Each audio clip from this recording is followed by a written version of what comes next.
नमस्ते। आप सभी को विश्व हिंदी दिवस की हार्दिक शुभकामनाएँ। मैंने देखा है कि बहुत से भारतीय जो बात तो अंग्रेज़ी में करते हैं, वो भी सोचते हिंदी में हैं, क्योंकि हिंदी हमारे दिल के बेहद करीब है।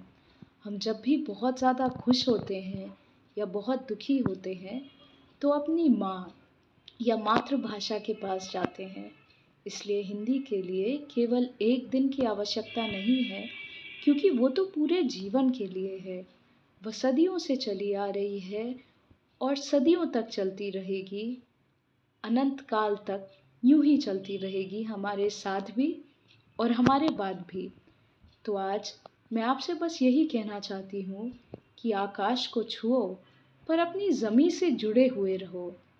हिंदी अच्छे से जानना, समझना, पढ़ना और बोल पाना गर्व की बात है, शर्म की नहीं।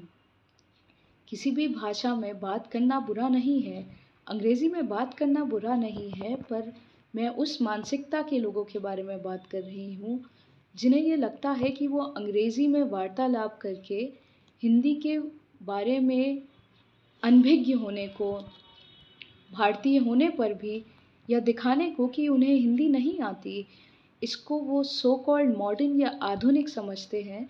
तो उनसे बस ये कहना चाहती हूँ कि प्रिय मित्र, आप उस पक्षी की तरह हैं जो उड़ना तो चाहता है पर उसके पंख ही कटे हुए हैं, या उस वृक्ष की तरह है जिसकी जड़ें ही कमज़ोर हैं, जिसे कोई भी हवा का झोंका आके हिला के उसका अस्तित्व ही समाप्त कर सकता है।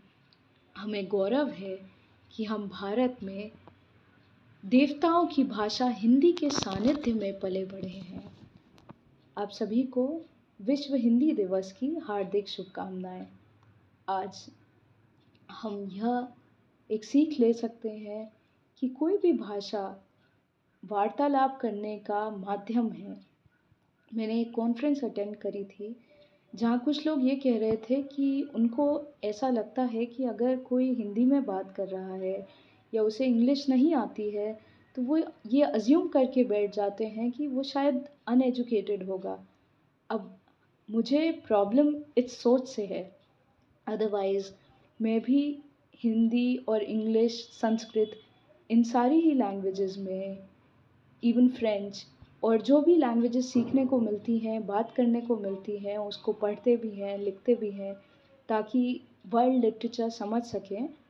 पर कभी भी लैंग्वेज के बेसिस पे किसी को हाई क्लास या कपड़ों के बेसिस पे और लैंग्वेज जो सिर्फ़ एक माध्यम है बात करने का, उसके बेसिस पे अगर आप किसी को हाई क्लास या सो कॉल्ड एलसी या लो क्लास समझते हैं, तो आपको ज़रूरत है कि आप अपनी मानसिकता को सुधारें और इस पर पुनर्विचार करें और सबको बराबर से सम्मान दें, क्योंकि हमारा कर्तव्य है कि हम हर एक भारतीय को, हर एक इंसान को सम्मान दें और प्यार दें।